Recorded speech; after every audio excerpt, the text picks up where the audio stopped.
Aku diam-diam mengaktifkan kembali alarm orang tua. Kakak perempuan dan pacarku yang bersumpah akan mencintaiku seumur hidup. Belum tahu. Masih menunggu aku meminta maaf 100 kali kepada siswa kurang mampu. Mereka sudah memutuskan. Akan jujur padaku pada hari aku minta maaf. Sebenarnya setiap keberpihakan mereka. Hanya ingin membalas budi penyelamatan nyawa siswa kurang mampu itu. 1 bulan setelah aku mulai bertugas. Keduanya dengan senang hati menyiapkan makanan. Menunggu aku pulang. Kemudian memberitahu aku. Bahwa mereka akhirnya tidak perlu berpihak. Siapa yang bisa hidup bahagia seperti dulu? Tapi yang kuterima adalah berita kematianku. 5 hari aku terkunci di villa. Aku tidak pernah meninggalkan kamar. Selain 3 kali makanan yang diantar tepat waktu ke pintu. Tidak ada seorang pun yang datang menjenguk aku. Waktu berlalu hari demi hari. Segera tiba tanggal yang sudah saya janjikan dengan Kapten Sie. Pagi-pagi saya sedang berpikir cara kasar apa yang harus digunakan untuk kabur dari pengembalian ke tim. Tiba-tiba terdengar keributan dari bawah. Gu Qianyu dan Su Leyao datang membawa Song Jingnian kembali.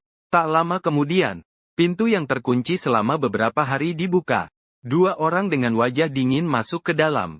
Melihat bekas tamparan yang belum hilang di pipiku. Nada suara akhirnya menjadi lebih lembut. Jingyan sudah memaafkanmu. Juga berjanji tidak akan menuntut kesalahanmu. Jangan lakukan hal seperti ini lagi. Aku dan Leyao dapat memahami keras kepalamu. Tapi tidak bisa mentolerirmu melakukan hal yang sangat kejam. Aku tidak mengatakan apa-apa. Berbalik dan turun ke lantai bawah. Song Jinian sedang menunggu di ruang tamu. Begitu melihat saya, dia langsung berbicara dengan penuh iba. Masalah Tuan Gu sebelumnya adalah kami. Saya meminta maaf kepadamu. Mendengar kata-kata ini, Su Leyao dan Gu Qianyu keduanya mengerutkan kening. Seharusnya dia yang mengatakan kepada kamu. Maaf. Jingnian, kamu tidak perlu merendahkan diri seperti itu. Aku tidak mengindahkan mereka. Setelah mengganti sepatu, aku bersiap keluar. Gu Qianyu tiba-tiba merasa firasat buruk. Lantas maju dengan cepat dan meraih aku. Kamu mau keluar untuk apa? Aku menoleh padanya dan tersenyum sinis. Hari ini adalah hari peringatan orang tua. Kamu lupa angin di gunung sangat kencang. Meniupkan pakaianku yang berkibar-kibar. Aku meletakkan bunga krisan di tangan. Menghadap ke batu nisan, aku membungkuk beberapa kali dengan berat. Melihat darah yang keluar dari dahiku. Su Leyao dan Gu Qianyu merasa iba. Segera menarikku untuk berdiri, bilang sudah cukup. Orang tua tahu niatmu. Tidak perlu sampai seperti itu. Kamu baik-baik saja. Paman dan bibi di surga akan senang melihatnya. Nanti jangan pernah melakukan hal yang menyakiti diri sendiri dan orang lain lagi. Baiklah, Song Jinian yang di samping juga melihatnya. Ikut menundukkan kepala sampai berdarah. Mendesah pelan. Dalam sekejap, 2 wanita itu melepaskan tangan bersama-sama. Berbalik dan melindunginya dalam pelukan. Mata penuh dengan rasa iba. Yunsun memang pantas untuk menunduk. Jinian, kamu tidak perlu ikut berlutut juga. Song Jinian mengedipkan mata. Menyisihkan beberapa tetes air mata. Aku tahu Paman Gu dan Bibi Gu adalah pahlawan besar.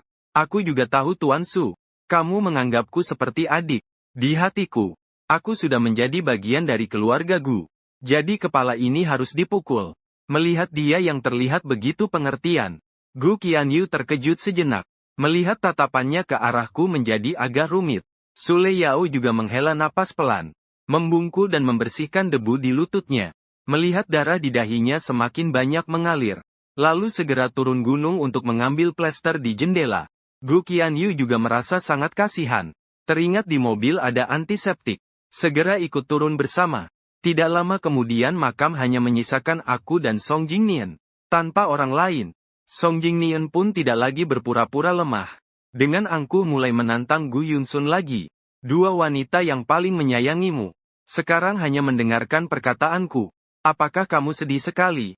Anak bangsawan kaya bagaimanapun juga. Tetap kalah dariku. Aku tidak menghiraukannya. Aku diam-diam membuang kertas uang ke dalam tungku api. Berbisik. Tante, aku memutuskan untuk mewarisi. Kelak tidak akan ada aku di dunia ini. Tapi aku yakin kalian pasti mengerti pilihanku. Dengan suara ledakan, tungku api yang menyala dengan hebat, ditendang terbalik oleh Song Jingnian. Percikan api terbang keluar, terbakar hingga tanganku penuh bintik merah. Aku tak bisa menahan diri lagi dan langsung menamparnya dengan keras. Song Jingnian, apa kamu gila? Aku peringatkan jangan coba-coba menantang aku lagi. Kalau tidak, aku akan membongkar semua yang sudah kamu lakukan. Song Jingnian tampaknya tidak menyangka aku akan langsung bertindak. Marah besar tapi malah mengejek dingin. Kalau berani, teruskan saja. Aku kasih tahu kamu. Tidak peduli apa yang kamu katakan. Mereka tidak akan percaya padanya. Kata-kata itu memang benar. Jadi kali ini aku tidak akan berkata apa-apa lagi. Aku menatapnya dingin. Berbalik dan ingin pergi. Song Jinian mengejarku. Menahan tanganku. Gu Yun Sun. Jangan terlalu sombong. Aku kasih tahu kamu. Aku paling benci sikapmu seperti itu. Kamu anak sulung keluarga kaya, apa artinya? Dalam waktu dekat, kakakmu, pacarmu semua akan jadi milikku. Kalau tidak percaya, tunggu saja dan lihat. Aku ingin melepaskan diri darinya. Tapi Song Jinian semakin erat memegang. Dua orang saling berpelukan. Badan tidak stabil. Keduanya berguling turun sepanjang tangga curam. Aku paling bawah, kepala langsung terbentur dinding. Darah segar menetes dari garis rambut. Dalam rasa sakit yang hebat, mataku menjadi gelap gulita. Jari menunjuk ke arah luka. Hanya merasakan tangan yang lengket karat besi. Bau amis menyebar. Aku tidak punya tenaga. Hanya bisa terbaring di genangan darah sambil terengah. Ketika cahaya mulai muncul secara bertahap di depan mata, aku mendengar dua suara orang yang cemas. Jingnian, bagaimana kamu bisa jatuh dari tangga? Apakah kamu terluka? Kok bisa berdarah sebanyak ini? Apakah sangat sakit? Jangan takut, kakak segera mengantarmu ke rumah sakit. Song Jinian terisak sambil terus merasakan sakit. Air mata mengalir deras. Setelah kalian pergi, Tuan Gu menyalahkan saya dan Pak Su atas pernikahan ini. Katanya ingin memberikan saya pelajaran. Lalu dia mendorong saya jatuh.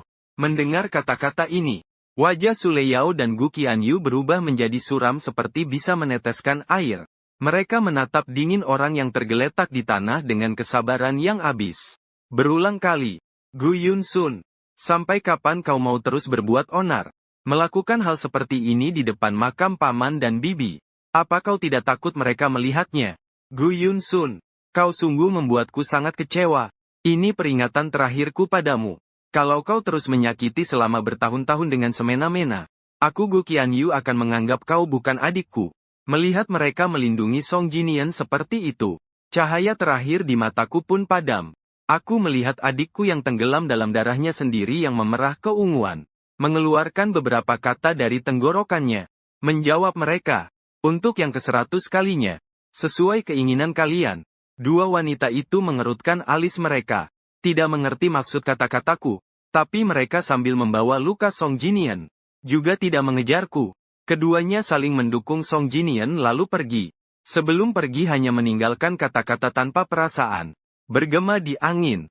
Di sini baik-baik saja dan merenung. Kapanpun kau mengerti. Kapanpun aku akan menjemputmu kembali. Melihat bayangan mereka yang pergi tergesa-gesa. Aku dengan susah payah menggelengkan kepala. Suaraku hampir tak terdengar. Aku tidak akan kembali. Aku tidak akan pernah kembali. Air mata hangat mengalir di pipi. Lalu perlahan diperas kering. Tidak tertinggal bekas sama sekali. Saat darah luka berhenti, aku akhirnya mendapatkan sedikit tenaga kembali. Berjuang berjalan turun gunung.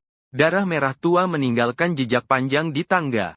Di bawah gunung ada sebuah mobil terparkir. Kapten Xie yang sudah lama menunggu. Mencium bau darah di tubuhku. Ketakutan luar biasa. Langsung bergegas menolongku. Apa yang terjadi? Aku melambaikan tangan. Suaraku serak. Tidak apa-apa. Baru saja terjatuh. Aku pura-pura mati hari ini, bukan? Melihat tidak ada luka mencolok di tubuhku. Kapten Xie tidak meragukan itu. Mengangguk. Ketika dia berpaling dan menatapku lagi. Nada bicaranya menjadi sangat serius. Rekan Gu Yun Sun. Selamat datang bergabung dalam operasi menembak matahari. Mulai hari ini, semua informasi identitasmu sebelumnya akan dihapus. Kamu tidak punya nama. Tidak punya identitas. Tapi kamu adalah pahlawan yang dikagumi semua orang. Jing Hao 014890 resmi dimulai, hormat. Aku perlahan mengangkat gelang tanganku. Untuk memberi hormat. Di mataku ada tekad sebesar gunung. Dengan hati tulus untuk negara, berjanji tak akan berubah. Setelah pintu mobil ditutup, mayat palsu yang mengenakan baju persis sama dengannya dibuang di jalan. Sebuah truk besar yang melaju kencang menyeretnya maju. Pelan-pelan menghancurkannya menjadi daging cincang. Tidak dapat menemukan sepotong kulit yang utuh. Melakukan pemeriksaan awal pada Song Jinjian. Setelah memastikan dia tidak terluka, Sule Yao dan Gu Qianyu sama-sama menghela napas lega. Dokter di samping melihat laporan medis. Nada suaranya penuh kebingungan. Jika tidak ada luka terbuka, mengapa bisa keluar darah sebanyak ini? Masih ada korban luka lain di lokasi. Mendengar kata-kata ini, kedua wanita itu membayangkan aku tergeletak di genangan darah. Kelopak mata mereka berkedip, tapi pikiran itu hanya lewat sesaat. Segera dihalau oleh ucapan Song Jingnian. Setelah aku jatuh, Tuan Gu membawa sekantong plasma darah, menyiramkannya ke tanah, lalu ikut terjatuh. Darah itu adalah yang keluar saat itu. Dokter memandangnya dengan heran. Sedang ingin membantah.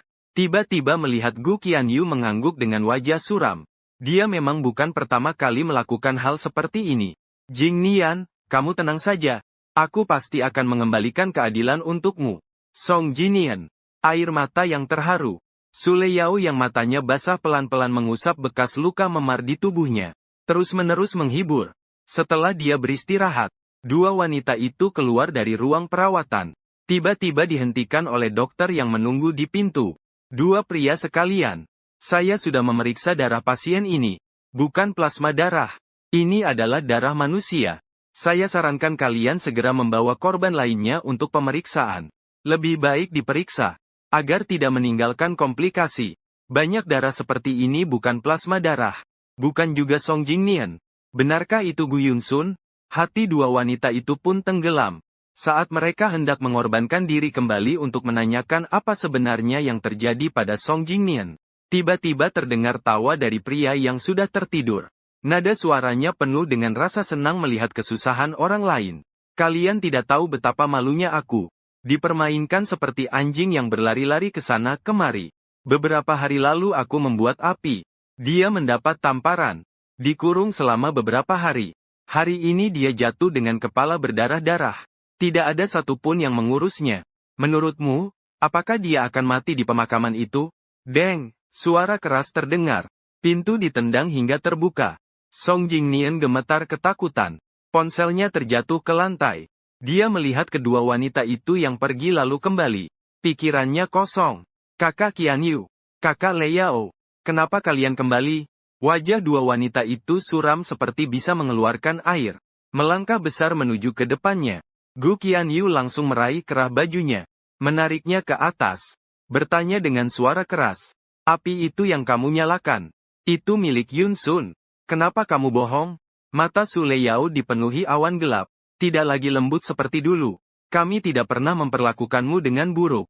Kenapa kamu membalikkan fakta? Memfitnah Yunsu. Di bawah tekanan yang besar, Song Jingnian sangat panik, tapi masih berpura-pura. Tidak tahu apa yang kalian bicarakan. Bagaimana mungkin aku melakukan hal seperti ini? Keraguan sekali muncul. Akan tumbuh liar seperti rumput liar. Mengingat semua yang telah terjadi selama waktu ini. Dua wanita itu saling berpandangan. Mereka melihat keraguan dalam mata satu sama lain. Melihat wajah malang yang menyedihkan di hadapannya. Sule Yao tidak menunjukkan belas kasihan lagi. Dia memanggil perawat. Memesan pemeriksaan seluruh tubuh. Bagian pertama adalah Departemen Tumor. Wajah Song Jinian berubah sangat pucat seketika. Dia menggelengkan kepala dengan keras.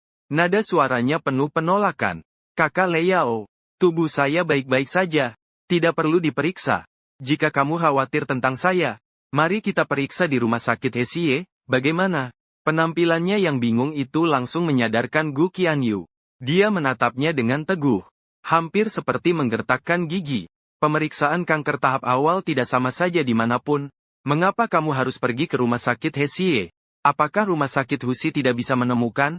Bibir Song Jinian terus bergetar, tapi tidak bisa mengucapkan satu kata pun. Air mata jatuh seperti manik-manik putus tali, tapi tidak ada lagi yang mengusapnya. Dia dipaksa oleh perawat masuk ke ruang pemeriksaan. Setengah jam kemudian, hasil pemeriksaan sudah keluar. Setelah pemeriksaan, kami mengonfirmasi Tuan Song sangat sehat. Tidak ada tanda-tanda kanker. Meski Cindy sudah punya dugaan, tapi saat mendengar hasil ini, Sule Yao dan Gu Qianyu masih agak terengah-engah. Kedua orang itu terlihat jelas semakin lesu, lemas dan duduk terjatuh di kursi.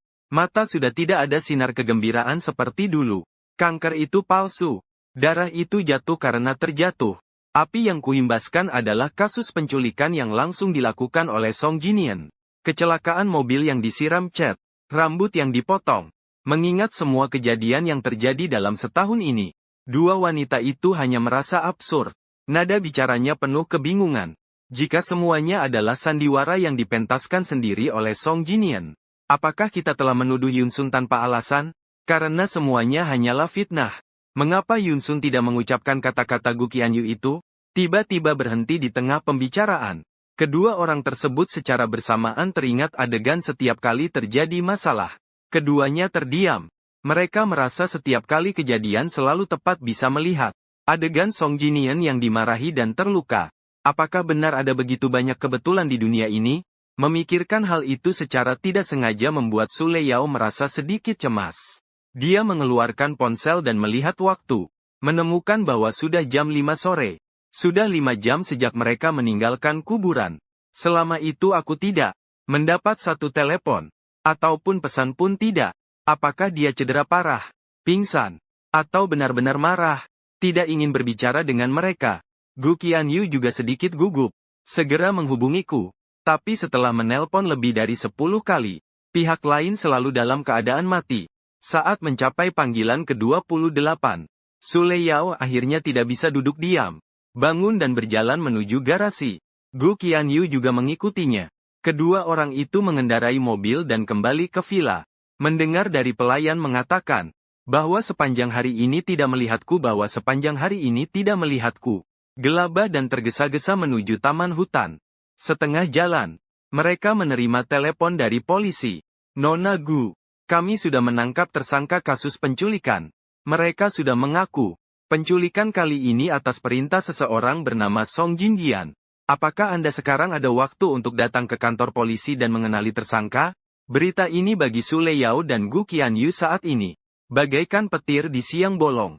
Mereka sama sekali tidak menyangka Song Jinian bisa sekejam itu. Padahal mereka sudah memberikan begitu banyak kepercayaan dan kasih sayang kepadanya. Mengapa dia melakukan hal-hal yang memecah belah ini? Gu Qianyu tiba-tiba memukul setir dengan keras. Yang terlintas di pikirannya hanya satu hal. Kembali ke rumah sakit untuk menghitung masalah dengan Song Jinian. Meski Su Leyao juga marah, tapi masih menjaga akal sehat dasarnya. Pergi cari Yunsu dulu, begitu dingin. Aku khawatir keselamatannya. Gu Qianyu mengangguk dengan berat. Mempercepat kecepatan mobil. Dalam kegelapan malam yang pekat, di luar makam lampu berkedip-kedip. Suara sirene mobil polisi yang bergelombang tak menentu seperti siang hari. Mengacaukan pikiran Gu Qianyu dan Su Leyao. Melihat garis polisi, keduanya sadar ada sesuatu yang terjadi. Setelah parkir langsung berlari kencang. Ingin melihat apa yang sebenarnya terjadi. Belum pergi jauh sudah dicegat polisi. Terjadi sebuah kecelakaan mobil di depan. Polisi sedang menyelidiki. Jalan ini sementara ditutup. Mohon kembali ke jalan semula. Setiap kata, seperti gemuruh petir di telinga Su Leyao dan Gu Qianyu. Kedua wanita itu terpaku di tempat. Semua menunjukkan ekspresi tak percaya. Gulu Gu Qianyu bergerak beberapa kali. Dengan susah payah mulai berbicara. Kami datang untuk mencari seseorang. Adik saya hari ini ke makam. Tapi belum kembali. Polisi dengan tajam merasakan ada yang tidak biasa. Dia mengangkat ponsel. Membuka album foto. Menunjukkan foto-foto di tempat kejadian yang baru saja diambil kepada mereka. Apakah adikmu memakai jas hitam hari ini? Melihat jas rusak yang tersusun di layar dan bagian dada. Bros bunga krisan putih yang familiar itu. Gu Qianyu merasa pingsan. Su Leyao hampir menopangnya. Jantung berdetak seperti genderang. Kedua tangan erat menggenggam bersama. Memeluk harapan terakhir. Masih terus bertanya dari mana kalian menemukan pakaian ini. Yunsun, di mana Yunsun? Polisi menghela napas berat. Dengan lembut menggelengkan kepala. Adik kalian mengalami kecelakaan mobil sore ini. Dan telah meninggal dunia. Mohon tabah. Telah meninggal dunia. Bagaimana bisa? Saat mereka meninggalkan makam sore tadi. Dia masih baik-baik saja. Masih berbicara dengan mereka, baru setengah hari yang lalu. Bagaimana bisa dia meninggal? Gu Qianyu dan Sule Yao tidak bisa menerima kenyataan ini apapun caranya. Keduanya seperti orang gila, merobek garis polisi dan menerobos ke dalam, berusaha menolak kenyataan ini. Tapi ketika mereka menerobos kerumunan, mengangkat kain putih, dan melihat potongan daging yang hancur di bawahnya, akhirnya benar-benar runtuh. Dua gadis angku yang sebelumnya tak terkalahkan di depan umum, pada saat ini menangis terseduh-seduh seperti anak kecil. Teriakan histeris menembus malam yang sunyi, bergema di pegunungan. Belum juga terbangun. Ketika terbangun dan melihat dinding putih bersih, Suleya merasa seolah-olah telah bermimpi buruk.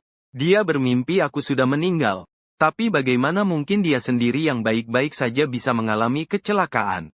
Dia terus menggelengkan kepala, mencoba mengusir pikiran itu dari benaknya. Tapi saat berbalik dan melihat Gu Qianyu yang duduk di sudut dengan wajah kosong, dia merasa seolah-olah lehernya dicekik, tidak bisa bernafas dengan baik. Perasaan buruk yang belum hilang itu, pelan-pelan berakar dan tumbuh dalam tubuhnya. Bibirnya bergerak seperti mengisap, sangat ingin membuka mulut untuk mencari kepastian. Ini hanyalah mimpi. Pintu ruang perawatan didorong terbuka. Beberapa polisi membawa sebuah folder masuk. Nona Su, Nona Gu. Setelah pemeriksaan medis, kami sudah mengonfirmasi. Korban dalam kecelakaan mobil ini adalah Tuan Gu Yunsun. Dua wanita itu mengangkat kepala sekaligus. Dengan mata merah terus berteriak, tidak mungkin. Kemarin kita masih bertemu Yunsun. Dia baik-baik saja.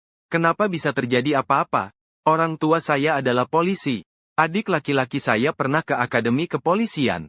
Dia berbeda dengan orang biasa. Tidak mungkin meninggal. Beberapa polisi kecil. Takut mereka berdua pingsan karena kaget lagi. Segera maju untuk menenangkan. Petugas polisi yang menangani kasus ini, memperbaiki kacamata, menunggu mereka tenang, baru memberitahu mereka situasi yang sebenarnya. Kami memeriksa rekaman pengawasan di taman makam, menemukan Tuan Gu jatuh dari tempat tinggi, kepala berdarah. Setelah kalian tiba, hanya menyelamatkan seorang pria lain. Dia terbaring sendirian di taman makam lebih dari 1 jam sebelum ditolong. Tapi karena kehilangan darah terlalu banyak, dia pingsan saat berjalan ke jalan, dan tewas tertindih serta terseret oleh truk besar. Hanya dari mendengar deskripsi ini, Gu Qianyu dan Sule Yao dapat membayangkan betapa mengerikannya pemandangan di lokasi kejadian. Polisi menyerahkan beberapa foto yang diambil dari rekaman pengawasan. Melihat bekas darah mengotori tangga dan sosok seseorang yang pingsan di jalan, Gu Qianyu menangis terseduh-seduh. Sule Yao memegang erat foto-foto itu. Matanya sudah tampak kosong. Dalam pikirannya terus memutar ulang. Tadi siang kemarin, dia menopang Song Jinian saat meninggalkan pemakaman. Tatapan terakhirnya saat menoleh ke belakang. Aku jatuh tergeletak di genangan darah. Tanpa bergerak sama sekali. Sunyi tanpa suara. Saat itu dia sempat berpikir untuk menoleh dan membawaku pergi. Namun akhirnya dia tetap tidak berbalik. Jadi perpisahan dan tatapan itu menjadi yang terah. Setelah pencarian maksimal oleh polisi, hanya berhasil menemukan kembali 60% jaringan tubuh. Melihat laporan otopsi yang menunjukkan luka berat akibat tergelincir dan terhimpit sehingga wajah tidak bisa dikenali. Beberapa kata, Gu Qianyu dan Sule Yao. Seluruh darahnya membeku. Mereka tidak bisa membayangkan betapa sakitnya yang aku alami sebelum meninggal. Tulang-tulang di tubuhku patah satu persatu. Kulit dan daging tergores parah. Hancur menjadi seperti lumpur darah. Tidak ada sehelai kulit yang utuh di seluruh tubuhku. Sakit yang menusuk hingga ke tulang menyebar dari dada ke seluruh tubuh.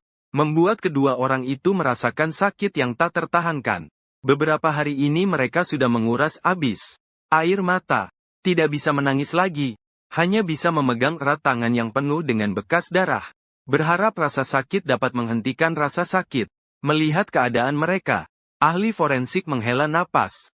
Memberikan sebuah dokumen kepada mereka. Wajah jenazah rusak parah. Menyarankan kalian segera mengirim untuk dikremasi. Jenazah juga baik. Ditanam dengan tenang. Gu Qianyu dengan tangan gemetar menandatangani namanya di kolom keluarga.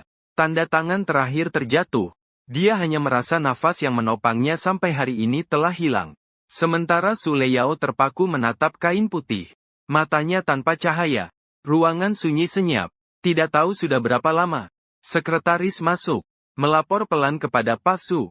Pak Gu. Hal yang Anda perintahkan sudah kami selidiki. Kami membawa foto Tuan Song dan Tuan Gu. Menanyakan tim penyelamat gempa bumi. Mereka mengatakan yang menyelamatkan orang tanpa mempedulikan bahaya saat itu adalah Tuan Gu. Orang-orang yang mengatur saat itu semua yakin tidak ada orang hidup di area runtuhan. Namun dia tetap bersikeras menggali reruntuhan. Dia menggali di daerah kota selama 2 hari seorang diri sampai menyelamatkan kalian. Akhirnya pingsan karena kelelahan. Istirahat cukup lama. Berita ini seperti pisau tajam. Menusuk langsung ke hati Sule Yao dan Gu Qianyu. Keduanya menguatkan semangat. Wajah yang kurus kering itu tidak lagi memiliki setitik warna darah. Ternyata yang menyelamatkan mereka. Orang yang beruntung itu bukan Song Jinian. Melainkan aku yang selalu mendapat perlakuan pilih kasih dari mereka. Yang berulang kali disakiti. Dalam sekejap, hati mereka seperti terbakar dalam api yang sangat menyiksa. Dan kabar yang membuat mereka gemetar itu tidak berhenti. Kami juga menemukan kawanan preman yang sebelumnya melempar cat. Mereka mengaku semua ini diperintahkan oleh Song Jingnian. Bahkan perampokan bar dan pelecehan sebelumnya adalah rekayasa mereka sendiri. Kebenaran yang terlambat ini terasa sangat konyol dan lucu dalam kenyataan pahit yang sudah terbentuk. Mereka mengira mereka membalas budi dengan benar. Padahal itu adalah membalas kebaikan dengan kebencian. Disakiti oleh orang yang paling dekat, dan paling dipercaya seperti kakak dan pacar. Berulang kali disakiti. Betapa kecewa dan sedihnya dia. Gu Qianyu dan Sule Yao tidak berani membayangkan lebih dalam lagi. Rasa bersalah dan penyesalan datang seperti gelombang besar yang menghantam. Membuat mereka benar-benar tenggelam. Di depan mayatku, kedua orang itu untuk pertama kalinya mengucapkan kalimat, "Maaf. Itu adalah kakak. Maaf. Kau diizinkan. Kau adalah orang yang kulihat tumbuh besar. Bagaimana aku bisa meragukan kau akan melakukan hal-hal itu? Kau pasti sangat membenci kakak, kan? Aku tidak seharusnya meninggal kamu di taman pemakaman. Sampai membuatmu meninggal tragis di pinggiran kota.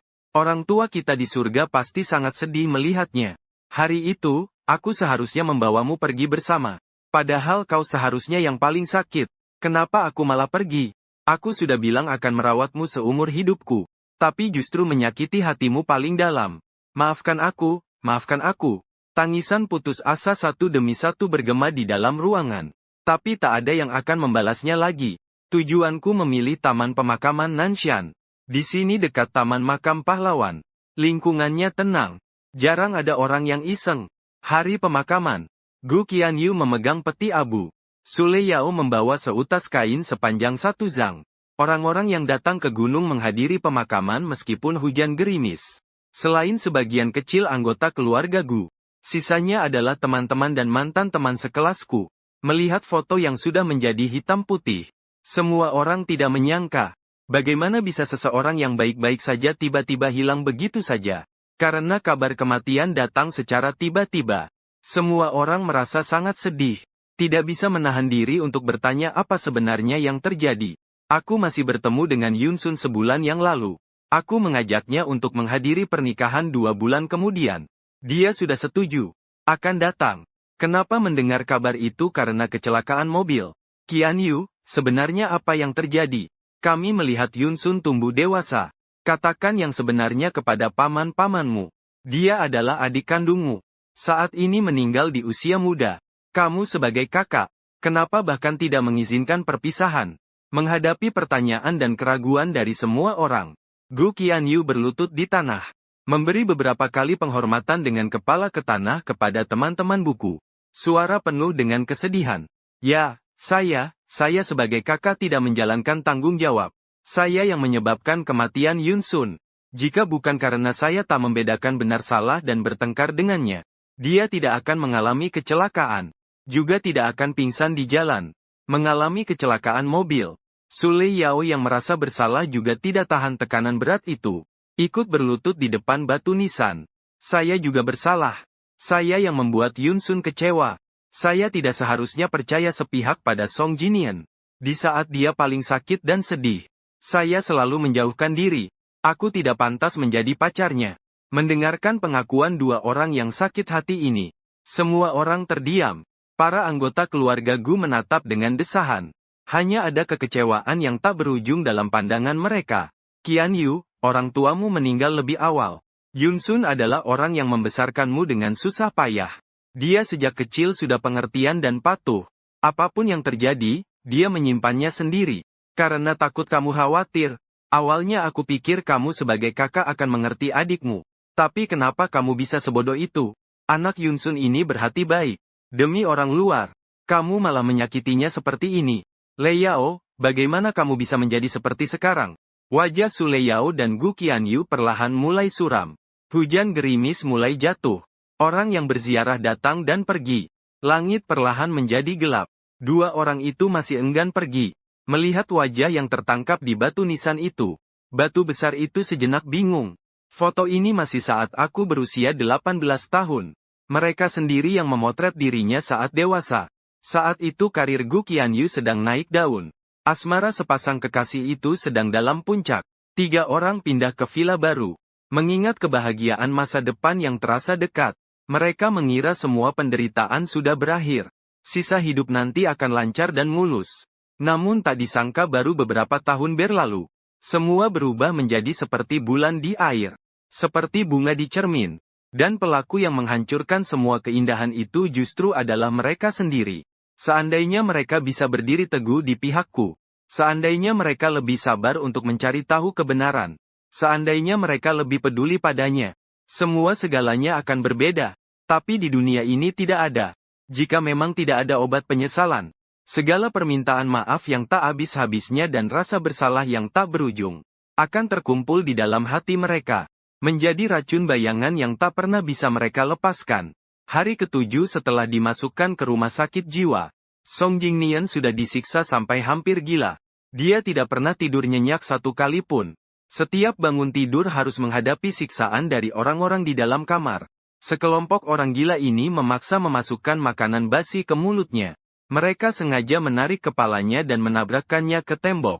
Menggores tangannya dengan batu kecil. Luka besar diperlihatkan sebagai luka kecil, luka lama dan luka hati. Bahkan wajahnya penuh dengan lepuhan air akibat terbakar. Melihat wajah yang tampak seperti bukan manusia bukan juga hantu di cermin. Song Jingnian sudah berada di ambang kehancuran. Dia memanfaatkan saat semua orang di kamar tertidur. Berjalan pelan-pelan ke pintu dan mengetuk sambil memohon tolong. Namun baik perawat maupun staf. Seolah-olah tidak melihat dan acuh tak acuh. Di sini. Tidak ada yang akan menghiraukan teriakan minta tolong dari orang gila. Terutama orang gila yang diperintahkan untuk diperhatikan secara khusus oleh atasan. Jadi meskipun Song Jingnian berteriak sampai tenggorokannya hampir terbakar. Tetap saja tidak mendapat respons apapun. Akhirnya dia juga merasa putus asa. Langsung terjatuh ke tanah. Pasang matanya yang biasanya jernih dan cerah berubah menjadi merah menyala. Diliputi oleh kelelahan dan keputusasaan. Cuaca dingin. Terbuka di kaki dan tangan. Segera membeku hingga membiru. Luka yang belum sempat sembuh mengeluarkan nanah. Dia mendengar suara langkah kaki yang perlahan-lahan terdengar dari lantai atas.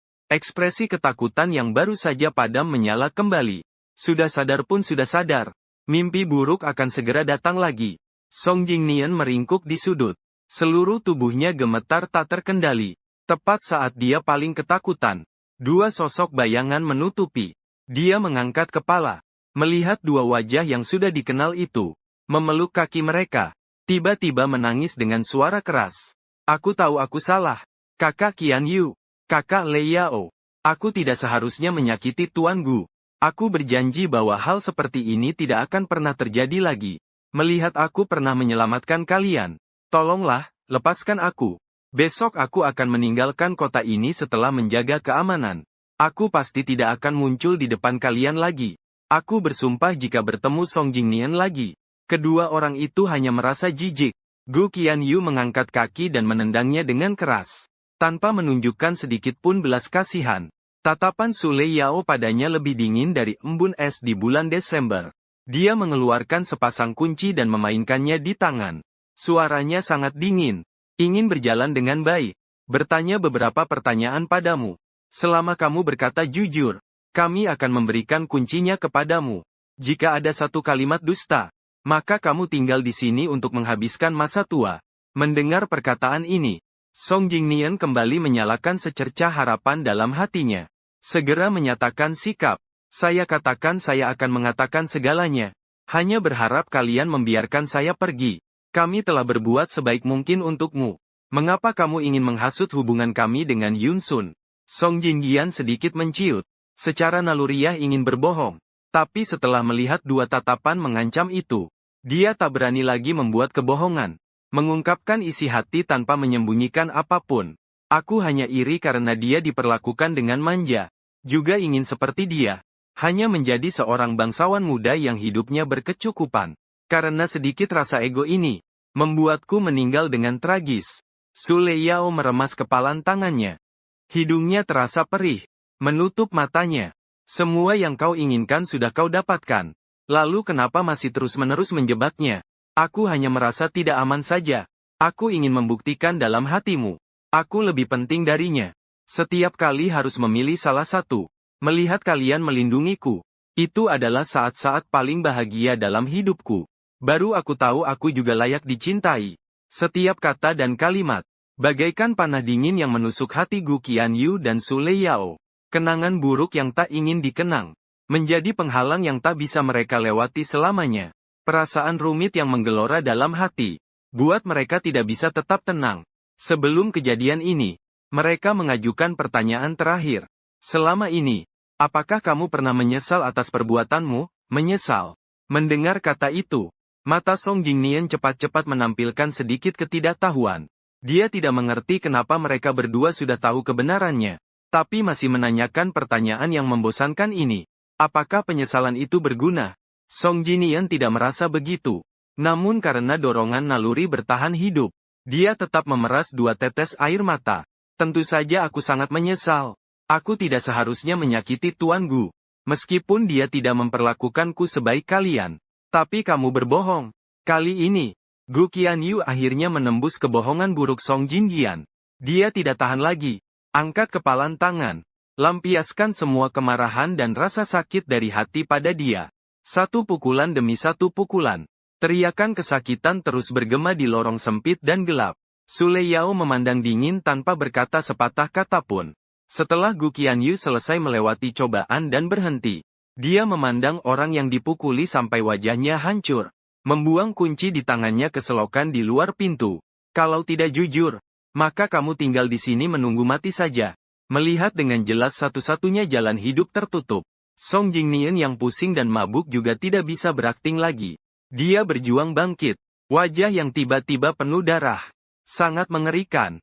Kenapa? Kenapa aku harus tinggal di sini disiksa? Sementara kalian bisa menjalani kehidupan sebagai orang terhormat. Kenapa aku harus menyesal? Padahal kalian terlalu bodoh. Tingkah laku kecil yang begitu sederhana. Saya sudah melakukannya begitu kali. Kalian semua tidak bisa melihatnya. Kalau bukan karena pembiaran kalian, bagaimana saya bisa dengan tanpa rasa bersalah menjebak saya? Segala penderitaan yang ia alami. Kalian dan saya sama-sama pelaku. Kebenaran berdarah itu terungkap. Su Leyao dan Gu Qianyu terhuyung beberapa langkah. Bahkan napas mereka pun tidak lancar. Mereka menatap keras kepadanya. Mata mereka seolah-olah memancarkan api. Tapi menolak mengakui fakta ini. Kau memanfaatkan rasa bersalah dan terima kasih kami kepadamu. Menciptakan perselisihan. Kalau bukan karena kau, bagaimana mungkin kami salah menyangka Yun Sun? Kaulah dalang utamanya. Dasar gila. Kalau aku tahu kau punya hati sesakit ular dan kalajengking, dulu aku pasti tidak akan membantumu. Karena kamu sama sekali tidak menyesal. Maka tunggulah balasan. Sudah sampai sejauh ini. Song Jingnian tahu segalanya sudah tidak bisa diperbaiki lagi. Dia di dalam hatinya juga tidak lagi merasa takut. Tertawa seperti orang gila. Balasan, aku tidak pernah percaya pada balasan apapun. Meski ada balasan. Gu Qian dan Su Leyao. Kalian pikir kalian bisa lepas dari ini? Aku sendiri seorang diri. Paling-paling mati kalian semua. Aku mengutuk kalian tidak akan pernah menemukan cinta sejati seumur hidup. Di kehidupan selanjutnya tidak akan tenang. Omong kosong gila ini hanya membekas pada Gu Qianyu dan Su Leyao yang ada sekarang. Seperti menuangkan minyak ke atas api. Menggaram luka yang terbuka. Mereka tidak bisa menahan emosi kesedihan dan kemarahan. Memanggil petugas. Meminta Song Jingnian merasakan semua rasa sakit yang pernah saya alami. Teriakan pria bergema di udara. Namun rasa sakit kedua orang itu tidak terlepaskan sama sekali. Mereka lebih memahami dari siapapun Betapapun menyesalinya, betapapun membalasnya, Gu Yunsun tidak akan kembali. Mereka tidak akan pernah memiliki kesempatan untuk mengganti kerugian. Kegelapan malam benar-benar menelan sosok dua orang yang lelah dan kesepian. Di dalam gerbong sunyi sepi, hanya tersisa suara napas yang cepat. Meski sudah meninggalkan rumah sakit jiwa, namun kutukan kehilangan yang abadi masih bergema di telinga mereka. Gu Qianyu memejamkan mata. Tangan dalam lengan gemetar tak terkendali. Su Leyao menutupi wajahnya. Air mata mengalir di sela jari. Sakit yang menusuk tulang datang seperti angin ribut dan hujan deras. Dikatakan waktu bisa menghilangkan rasa sakit. Tapi kalimat ini sama sekali tidak berlaku untuk Su Leyao dan Gu Qianyu. Hari demi hari berlalu. Semua kenangan tentang diriku. Sebaliknya, dalam aliran waktu yang penuh penderitaan dan kesakitan, mulai menjadi jelas perlahan-lahan. Villa yang terbakar itu telah dibangun kembali. Keduanya berpindah kembali ke sana. Perabotan dalam kamar semua sudah kembali ke tempat semula. Di taman ditanam mawar baru. Kucing kecil yang pernah diusir juga sudah dibawa kembali. Segalanya tampak seolah tidak berubah sama sekali. Tapi semua orang tahu. Semua sudah berubah. Laki-laki kecil yang biasanya memasak teh dan membaca buku di balkon. Laki-laki kecil yang setiap hari tanpa gagal berlarian sejauh 5 kilometer di halaman. Orang yang memasakkan sarapan penuh cinta untuk kakak dan pacarnya. Tidak akan pernah kembali lagi. Karena kehilangan orang yang paling penting. Villa yang dulu penuh dengan tawa dan kebahagiaan ini, pelan-pelan menjadi sepi. Su Leyao mengurung diri di kamar. Bulan-bulan tidak keluar rumah. Gu Qianyu terus-menerus mabuk dengan minuman. Tidak pernah sadar. Dua orang itu sesekali bertemu. Itu pun di depan makamku. Selalu diam tanpa kata. Musim dingin berlalu, musim semi datang lagi. Bunga daisy kecil di atas makam. Layu lalu melihat ulang tahun ke-25ku. Keduanya duduk sepanjang hari di Gunung Nan sebelum turun. Kembali. Di jalan Gu Qian dengan suara tenang bertanya padanya.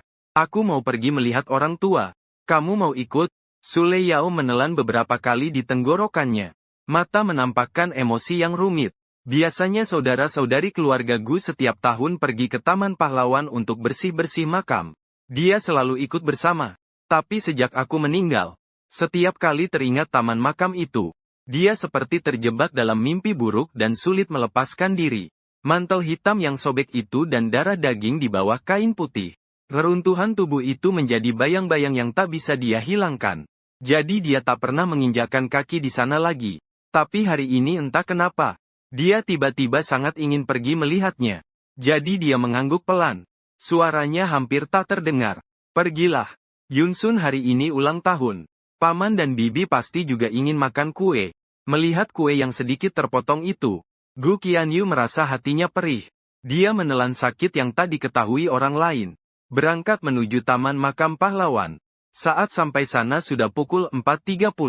Para petugas yang bersiap pulang agak tidak sabar. Mereka bergumam pelan beberapa kata. Kenapa di jam segini ke makam? Orang aneh memang banyak ya. Satu demi satu. Su Leyao menunduk. Suaranya berat. Baru saja dari Nanshan datang. Kita akan segera turun. Minta maaf merepotkan. Melihat ekspresi penuh simpati di wajah pengelola Nanshan. Tidak berkata apa-apa lagi. Dua orang berjalan beriringan menuju dalam taman makam. Musim dingin yang sangat dingin. Waktu gelap datang lebih awal. Penglihatan agak redup. Dari jarak yang cukup jauh, kedua orang itu melihat seseorang sedang berlutut memberi hormat di depan makam. Walaupun wajahnya tidak jelas, tapi detak jantung Su Leyao berdua terasa berhenti sesaat. Mereka merasa orang itu sepertinya orang yang selalu dipikirkan oleh Gu Yunsun muncul. Baik kenyataan maupun hayalan. Keduanya membuat dua orang sangat terguncang. Mereka tidak bisa menahan gelombang emosi yang membuncah dan mempercepat langkah untuk mengejar. Pohon-pohon tinggi yang ditanam di taman makam menghalangi pandangan. Keduanya berjalan lalu mulai berlari. Saat mereka terengah-engah sampai di depan makam, orang itu sudah menghilang.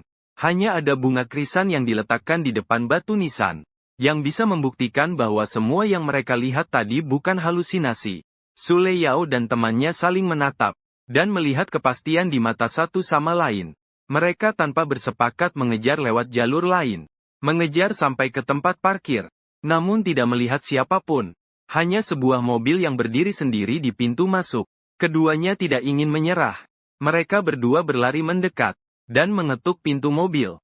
Beberapa detik kemudian, jendela mobil turun, memperlihatkan wajah yang sudah dikenal. Keinginan sesaat yang baru muncul itu kemudian padam kembali. Gu Qianyu dengan susah payah tersenyum sedikit.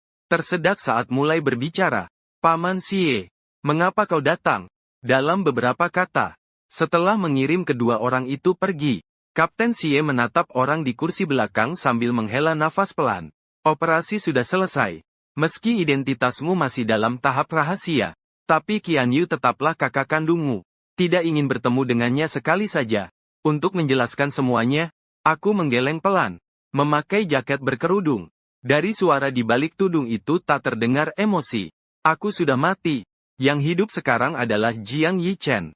Orang dan kejadian dulu. Biarkan semuanya berlalu saja. Mendengar ini, Kapten Xie akhirnya tidak tahan dan ingin tahu sebenarnya. Apa yang sebenarnya terjadi antara kamu dan Qianyu Leyao? Kenapa bisa sampai berakhir saling menjauh hingga mati? Kamu pergi menjadi penyusup. Selama 2 tahun ini mereka benar-benar mengira kamu sudah meninggal. Selalu tidak bisa keluar dari kesedihan. Jiang Yichen tahu Kapten Xie bermaksud baik padanya. Tidak ingin aku kehilangan keluarga karena pekerjaan. Tapi bagi saya, sejak diculik 2 tahun lalu, ketika Gu Qianyu dan Su Leyao memilih Song Jin Nian, saya sudah tidak punya keluarga lagi. Kematian saya bagi saya adalah kesempatan untuk mewujudkan mimpi, juga jalan untuk melepaskan masa lalu dan terlahir kembali. 2 tahun ini hidup sebagai penyusup yang berbahaya. Hidup sebagai penyusup yang hati-hati membuat saya tidak sempat memikirkan masa L. Sekarang ketika mengingat kembali masa-masa kelam itu, hanya tersisa beberapa kesan samar yang tipis. Namun rasa takut yang tak pernah hilang tetap ada. Jadi, bagaimanapun juga, aku tidak akan mengulangi kesalahan yang sama lagi. Paman Xie, orang yang sudah meninggal tidak bisa hidup kembali. Identitasku berkaitan dengan keselamatan seluruh tim operasi. Tidak boleh sembarangan dibocorkan. Dalam menghadapi yang benar dan salah, aku tidak bisa terbawa perasaan. Lagi pula, meskipun mereka tahu aku masih hidup, apa bedanya? Pekerjaan kami adalah melangkah di zona berbahaya. Jika suatu hari aku benar-benar seperti orang tuaku yang gugur, bagi mereka itu hanya akan menambah kesedihan saja.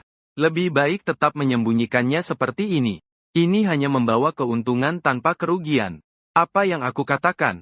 Kapten Xie lebih memahami daripada siapapun. Dia tidak lagi membujuk, menyodorkan kunci rumah dan mobil. Operasi menembak matahari. Hingga penangkapan massal. Identitasmu juga tidak terbongkar.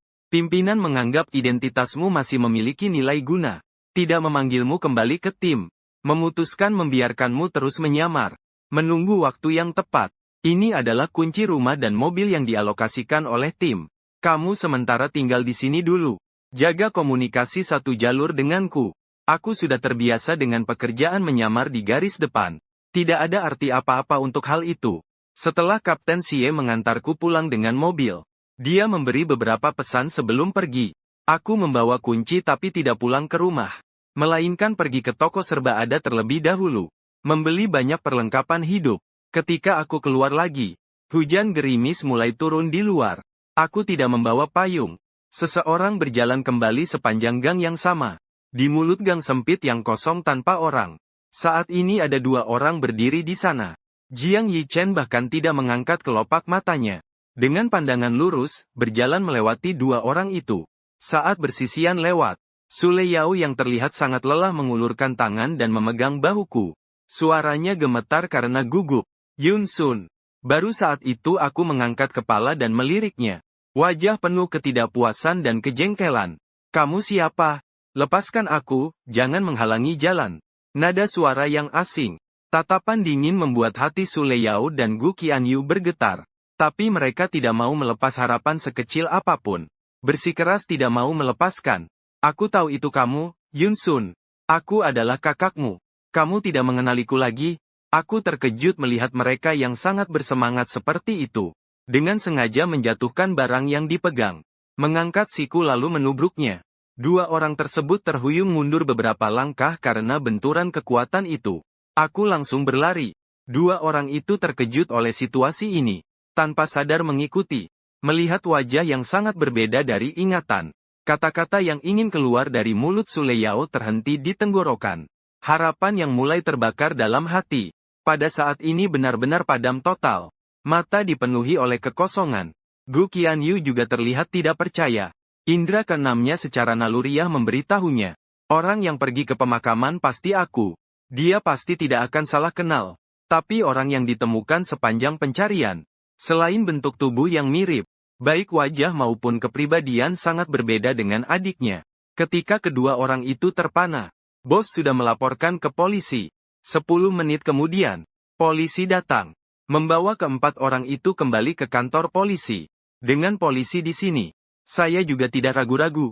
Dengan yakin dan tegas, saya menceritakan dengan rinci apa yang terjadi malam ini. Saya keluar dari toko serba ada hari ini. Langsung dihadang oleh dua preman ini. Mereka bersikeras mengatakan saya adalah adik mereka. Ingin membawa saya pergi. Saya bahkan tidak perlu berpikir. Sudah tahu mereka bukan orang baik. Melihat saya mengamuk dengan ganas. Melompat-lompat seperti itu. Mata Gu Qianyu dan Sule Yao mulai redup perlahan. Mereka tidak ingin mengakuinya.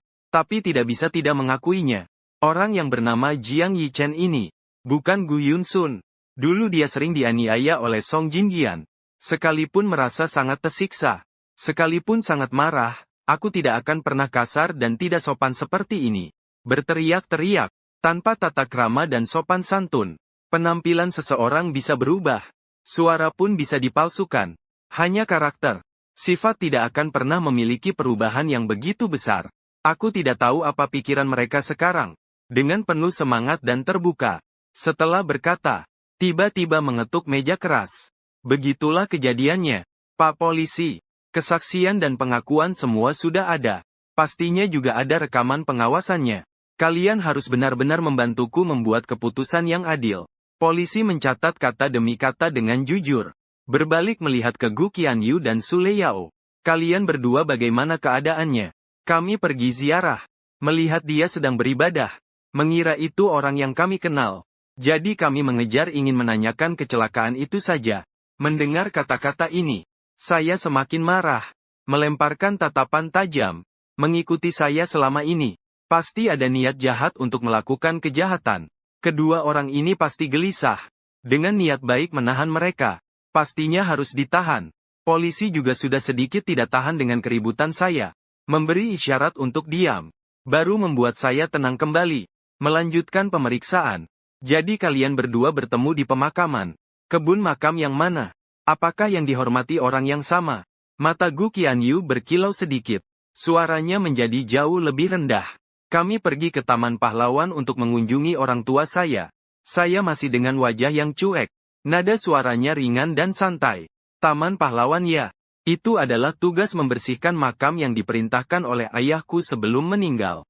Saya dengan susah payah meluangkan waktu untuk pergi sekali. Namun mereka mengganggu saya. Dengan nada yang sama sekali tidak menghormati. Hal ini membangkitkan kemarahan Gu Qianyu dan Sule Yao. Mereka sama-sama menatap serius. Lihat kemari. Saya akan ulangi sekali lagi. Bukan gangguan. Hanya salah orang saja. Mendengar kata-kata Sule Yao. Saya mendesah beberapa kali. Wajahnya penuh dengan rasa tidak mau mengaku salah. Kamu bercanda ya? Aku bahkan tidak mengenal kalian. Kalian tangkap aku lalu terus-terusan bilang adik, bahkan adik kandung pun tidak dikenali. Buta siapa yang jadi adik kalian, benar-benar sial 8 turunan. Kata-kata yang sangat menyinggung ini membuat dua orang itu benar-benar marah. Kedua orang itu langsung berdiri bersamaan. Kedua tangan terkepal erat menjadi tinju. Kamu bicara dengan saya hati-hati. Yunsun bukan orang preman seperti kamu yang bisa disamakan. Saat kedua pihak hampir berkelahi, Kapten Xie akhirnya datang untuk menjelaskan bahwa semua ini hanya salah paham. Untuk menghargainya, polisi tidak ikut campur lagi. Melambaikan tangan dan membebaskan mereka. Dia membawa 3 orang itu keluar dari kantor polisi. Aku masih terus bergumam. Kenapa harus masalah besar dijadikan kecil? Masalah kecil dijadikan besar. Jelas-jelas hanya 2 preman wanita. Kalau saya sih harus ditangkap. Kapten Xie dengan wajah tak berdaya memandang saya 1 kali. Suaranya menjadi serius. Kalau bisa memaafkan, maka maafkanlah. Karena sudah jelas ini kesalahpahaman. Maka abaikan saja. Waktunya sudah tidak pagi lagi. Cepat kembali saja. Sambil berkata dia langsung menghentikan sebuah mobil. Memasukkan orang yang masih belum mau menyerah ke dalam mobil itu. Melihat mobil menjauh, Kapten Xie berbalik menghadapi Su Leyao dan Gu Qianyu. Wajahnya dipenuhi senyum hangat. Kalian ini sekelompok anak kecil yang mudah marah. Jangan marah padanya ya. Melihat teman seperjuangan yang paling dipercaya orang tua. Paman Xie yang sudah sangat memperhatikan sejak kecil. Melindungi seseorang yang suka berkata seenaknya seperti ini. Gu Qianyu mulai merasakan keraguan dalam hati. Sebenarnya siapa sih orang yang disebut Paman Xie ini? Kenapa kamu membawanya ke makam orang tua saya untuk ziarah? Kapten Xie sudah memperkirakan dia akan menanyakan hal ini dalam perjalanan. Maka dia menyiapkan alasan sebelumnya. Keluarga Yi Chen hidup dari menangkap ikan. Orang tua kamu sebelum meninggal pernah menyelamatkan nyawa ayah Yi Chen. Dia sangat menghargai kebaikan mereka. Selama bertahun-tahun dia selalu pergi ziarah kubur. Beberapa tahun yang lalu ayahnya meninggal karena perdarahan otak. Sebelum meninggal dia masih menyebutkan hal ini. Yi Chen lalu berjanji akan pergi ziarah kubur setiap tahun. Tapi hari ini kebetulan bertemu saya. Jadi saya mengantarnya. Alasannya masuk akal dan terperinci. Terdengar sangat wajar dan logis. Tapi entah kenapa keduanya merasa ada yang aneh. Tapi apa sebenarnya yang salah? Mereka tidak bisa mengerti. Sedikit mengerutkan alis. Kapten Xie tidak ingin mereka menyelidiki lebih dalam. Lalu menambahkan beberapa penjelasan. Meskipun anak ini ceroboh, tapi hatinya tidak buruk. Keluarganya tidak dalam kondisi baik. Tidak bersekolah lama. Sejak kecil diasuh oleh neneknya. Orang tuanya juga meninggal beberapa tahun ini. Cukup menyedihkan. Melihat dari muka saya. Kalian yang dewasa harus lapang dada dan jangan mempermasalahkannya. Mendengar dua orang ini mengingat nasib saya yang sama-sama berat. Amarah yang tersisa di hati akhirnya hilang. Diam-diam mengangguk. Terima kasih, Kapten. Tahu siapa yang mereka ingat. Menghela napas panjang. Menepuk bahu mereka. Yun Sun sudah pergi selama 2 tahun. Orang harus terus melihat ke depan. Kalian juga jangan terlalu sedih. Dia di surga dijaga oleh kakak Gu dan kakak ipar. Juga tentu tidak ingin kalian terus memendam perasaan. Kata-kata itu jelas dimaksudkan untuk menghibur. Namun suasana hati Gu Qianyu dan Su Leyao semakin berat. Mereka mengangkat kepala. Melihat awan gelap yang tebal. Dan malam tanpa bintang. Emosi bergolak di balik mata mereka. Jika setelah meninggal seseorang benar-benar memiliki jiwa. Apakah ayah dan ibu Gu melihat mereka terluka berulang kali? Mungkin akan sangat kecewa sampai titik tertinggi. Yun Sun yang meninggal dengan tragis dalam keputusasaan. Apakah dia tidak akan pernah memaafkan mereka?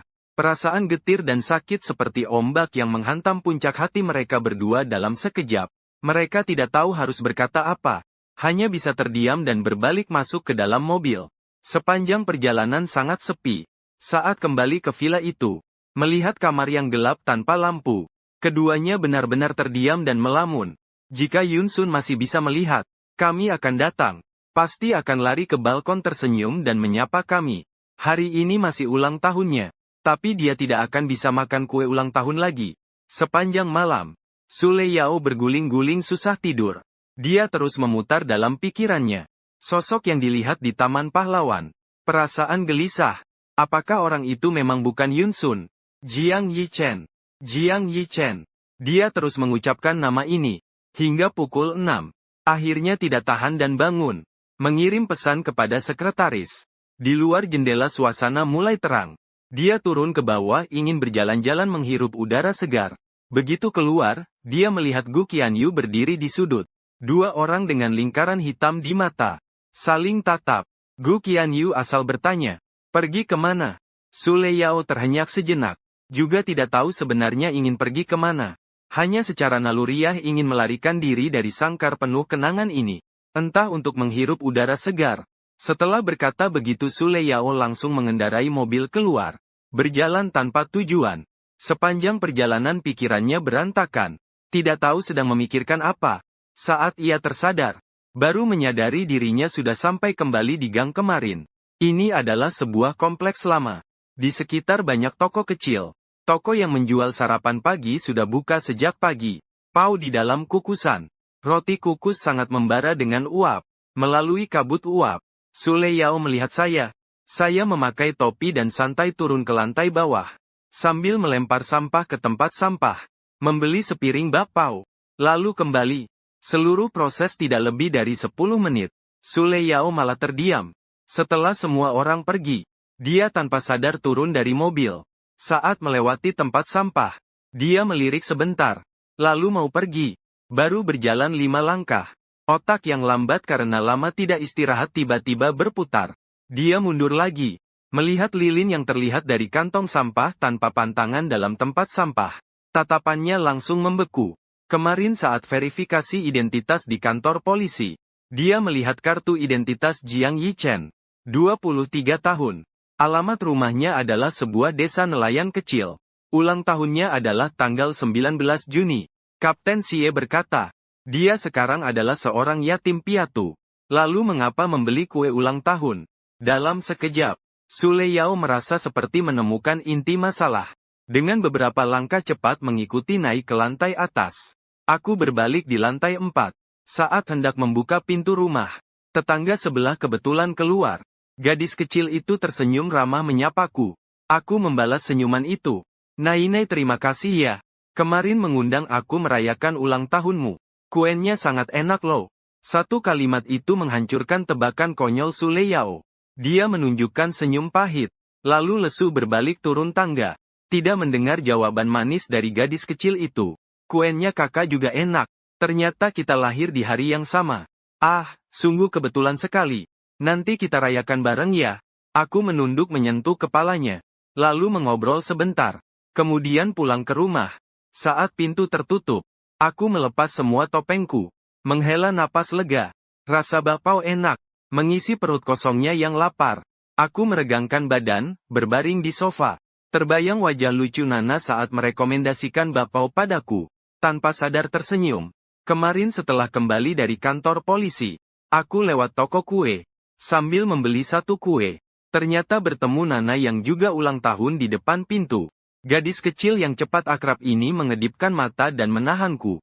Setelah aku mengiyakan bahwa hari ini ulang tahunku, dia bahkan memaksa untuk mengajaknya merayakan bersama. Saya tidak bisa menolak undangan dari keluarga tetangga yang begitu antusias, jadi saya setuju. Hanya dalam satu malam, gadis kecil itu sudah menempel padanya. Dia tahu saya baru saja pindah. Bahkan memperkenalkan banyak makanan enak di sekitar kepada saya. Setelah terlalu lama berurusan dengan para kriminal dan tokoh jahat, saat kembali ke kehidupan normal, saya bisa mengenal tetangga yang begitu baik. Saya senang dari lubuk hati. Tidak peduli bagaimana masa depan. Setidaknya saat ini saya mendapatkan kehidupan damai yang saya impikan. Bagi saya, itu sudah cukup. Saya membeli banyak perlengkapan rumah tangga, dan merapikan rumah dengan baik. Karena identitas saya yang khusus, saya jarang keluar rumah. Meski keluar, saya selalu menyembunyikan diri. Dalam kondisi yang sangat berhati-hati seperti ini, aku masih merasa diriku sedang diikuti. Dan orang yang mengikuti itu kebetulan aku juga kenal, yaitu Sule Yao dan Gu Qianyu. Hari itu setelah bertemu di pemakaman, aku tidak menyangka mereka akan menemukan aku. Untuk tidak membuat mereka curiga, aku bahkan membuat keributan di kantor polisi. Nanti Kapten Xie juga menghubungiku. Katanya mereka seharusnya tidak akan curiga.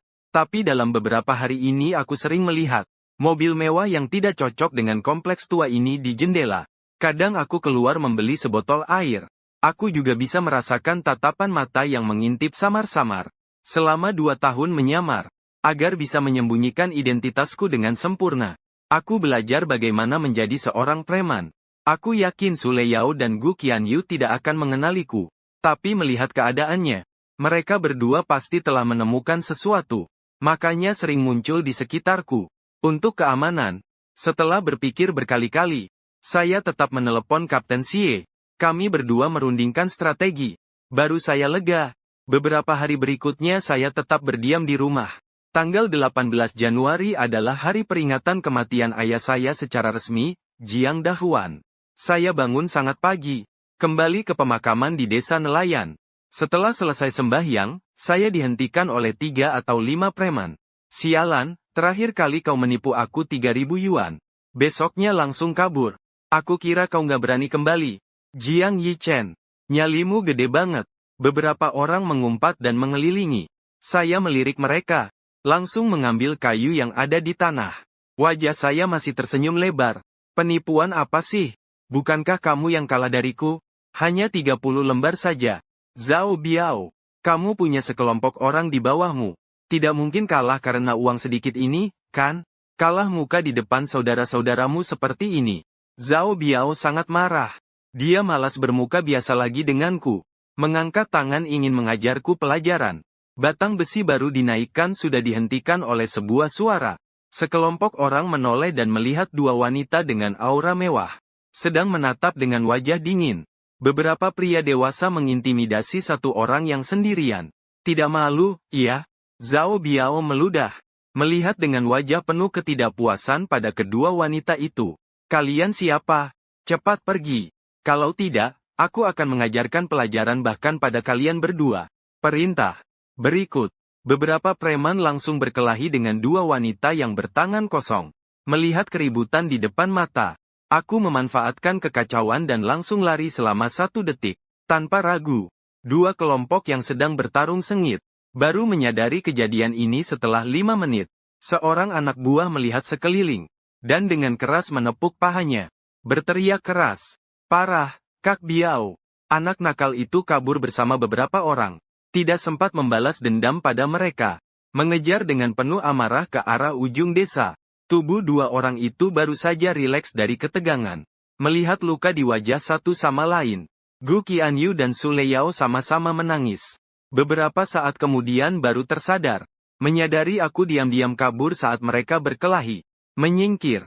Wajah kedua orang itu menjadi gelap. Dalam beberapa hari ini, mereka berdua terus tidak bisa melupakan apa yang terjadi di taman pemakaman. Akal sehat mereka mengatakan, Jiang Yichen bukan Gu Yunsun. Tapi di bawah dorongan alam bawah sadar, mereka tanpa sadar akan mengikuti aku. Aku jarang keluar rumah. Tapi setiap kali melihat kamar yang selalu menutup tirainya itu, hati mereka yang menderita selama 2 tahun bisa mendapatkan ketenangan sejenak. Mereka bukan mencari Jiang Yichen, atau bukti tentang Gu Yunsun, melainkan untuk ketenangan hati. Mengemudi kembali ke kompleks perumahan tua itu. Setelah melihat cahaya menyala di dalam kamar, keduanya menghela napas lega.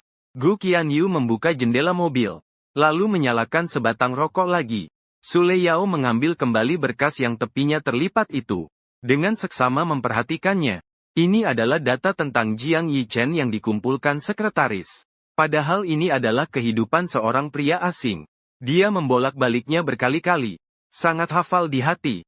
Dia juga tidak tahu dirinya sendiri. Mengapa tertarik pada orang yang tidak terkenal ini? Pada dirinya, dia tidak menemukan sedikit pun kemiripan dengan Gu Yunsun. Namun hanya dengan melihat tulisan-tulisan ini, yang terbayang di pikirannya adalah sosokku saat kecil. Kondisi aneh ini, beberapa kali membuatnya berpikir apakah dirinya mengalami gangguan mental. Tetapi setelah mendengar Gu Qianyu mengatakan dia kadang juga mengalami kondisi seperti ini, Su Leyao baru tahu ini bukan halusinasi. Keduanya sengaja berkonsultasi dengan psikolog. Dokter mendiagnosa mereka mengalami depresi berat, dan memberikan cara pengobatan. Kalian berdua kemungkinan mengalami gangguan jiwa akibat kabar meninggalnya Tuan Gu. Tanpa melanjutkan terapi psikologis lebih lanjut. Selanjutnya juga tidak menjalani terapi psikologis apapun. Jadi penyakit ini semakin parah jika dibiarkan. Kondisi terus memburuk. Dan pada titik ini, kalian di tempat kecelakaan Tuan Gu, menemui seseorang yang bentuk tubuhnya mirip dengannya.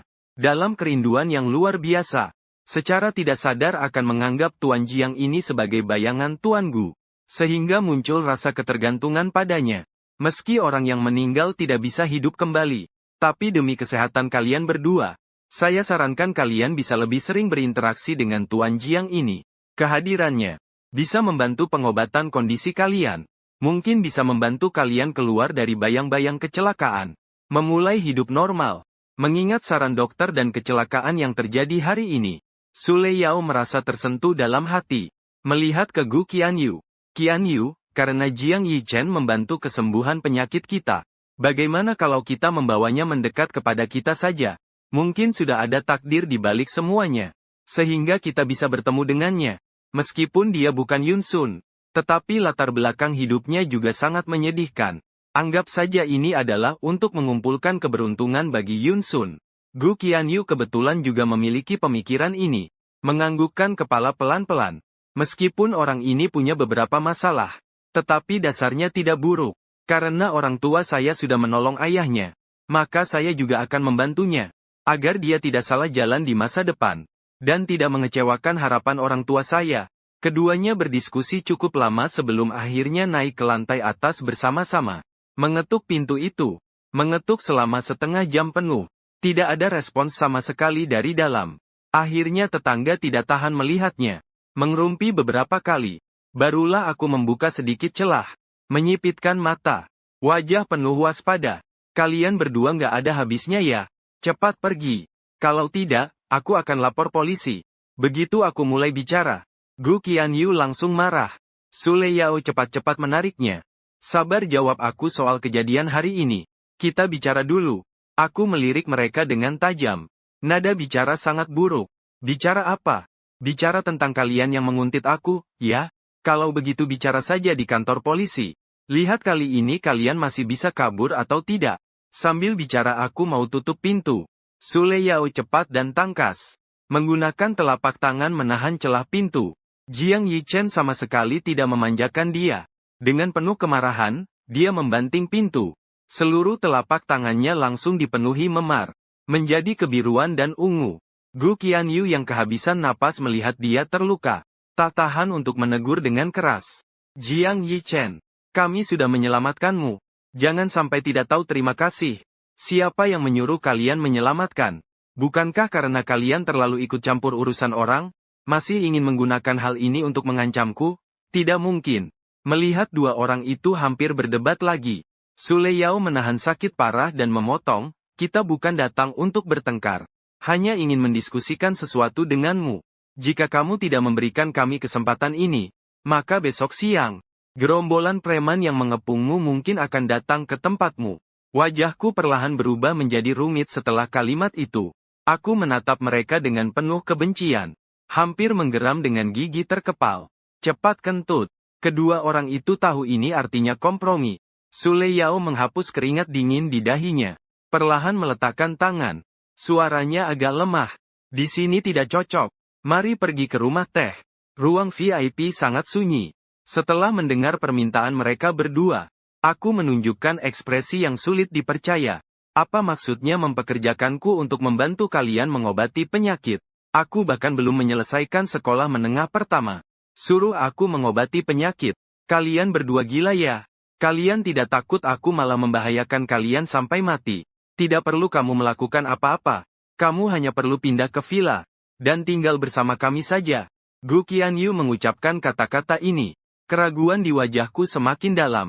Kalian anggap aku anak kecil umur 3 tahun ya? Dengan film kalian itu, siapa yang mampu beli villa? Tidak akan ada rejeki nomplok dari langit. Gila. Sule Yao menarik napas dalam-dalam. Mengeluarkan sebuah kartu nama dan memberikannya. Mencoba membuktikan identitasnya. Aku bahkan tidak melihatnya. Langsung dibuang ke tempat sampah. Barang ini aku juga bisa buat.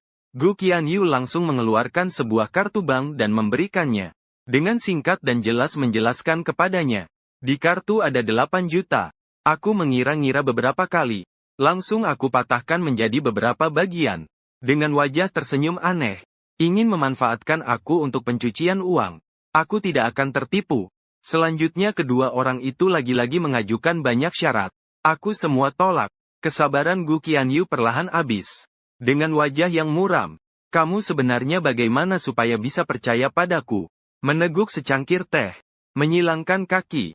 Sembari menunjuk sembarangan ke gedung pencakar langit tertinggi di kota Wucheng di luar jendela. Beli gedung itu. Lihat dulu seberapa kuatnya. Beberapa hari kemudian, ketika keduanya membawa bukti akuisisi datang ke pintu. Aku masih tidak menganggapnya serius. Kemudian mereka mengajukan permintaan baru. Dengar-dengar kuil Yunyin sangat ampuh. Aku akhir-akhir ini susah tidur. Kalian berdua tolong minta jimat keselamatan untukku. Pastikan dengan sungguh-sungguh ya. Sore hari itu, Sule Yao dan Gu Qianyu. Video mereka memanjat gunung dan berdoa dengan susah payah langsung viral di internet. Melihat di video, kedua orang itu berdarah-darah di kepala. Mataku sedikit bergerak. Kenangan yang tertutup dalam terdalam muncul kembali. Dituduh tanpa bisa membela diri saat difitnah. Putus asa yang ditinggalkan berkali-kali. Air mata dan darah yang tak pernah habis terasa jelas. Dan begitu membekas di hati. Aku memegang jantung yang agak kebas itu. Napasku tersengal-sengal. Baru bisa meredakan ketidaknyamanan di tubuh. Aku tidak bisa mengerti. Aku sudah mengajukan permintaan yang begitu tidak sopan dan kasar. Kenapa mereka masih tidak mau menyerah? Hanya karena ada bayangan adikku di dirimu. Alasan yang sangat mistis seperti itu? Kalau memang sangat memperhatikan, kenapa saat orang itu masih hidup tidak menghargainya? Orang itu sudah meninggal begitu lama. Masih ingin mencari penghiburan dari orang yang sama sekali tidak terkait. Sungguh lucu. Jadi saat mereka membawa jimat keselamatan yang didapat dengan susah payah, aku tetap tak tergoyahkan. Barangnya bagus, tapi kena darah. Tidak akan terjadi malapetaka darah kan? Kalau begitu lupakan saja. Aku tidak mau lagi. Kembalikan saja ke kalian. Aku lempar barang itu kembali ke mereka. Baru mau naik ke atas. Dengan marah Gu Qianyu merengkuh aku. Kenapa kau terus-menerus menginjak-injak ketulusan kami? Sebenarnya apa yang belum kau puas? Aku berhenti melangkah. Berbalik dan menilai dia dari atas ke bawah. Aku tidak puas sama kalian berdua. Tidak terlihatkah? Jarang ada orang yang langsung aku benci ketika pertama bertemu. Kata-kata itu jelas keluar dari mulut Jiang Yichen. Tapi entah kenapa, Su Leyao dan Gu Qianyu merasa yang berdiri di depan mereka adalah Gu Yunsun. Dalam sekejap, perasaan bersalah dan sakit yang sulit diatasi itu kembali muncul di hati. Menyiksa mereka seperti pisau tumpul yang mengiris daging. Wajah kedua orang itu berubah menjadi sangat pucat.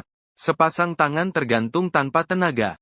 Aku sama sekali tidak ingin mengurusi mereka. Berbalik dan berjalan menuju rumah. Kegelapan malam yang berat menyelimuti. Seluruh dunia seperti jurang yang tanpa akhir. Mereka tak bisa mengendalikan diri dan jatuh ke dalam kegelapan.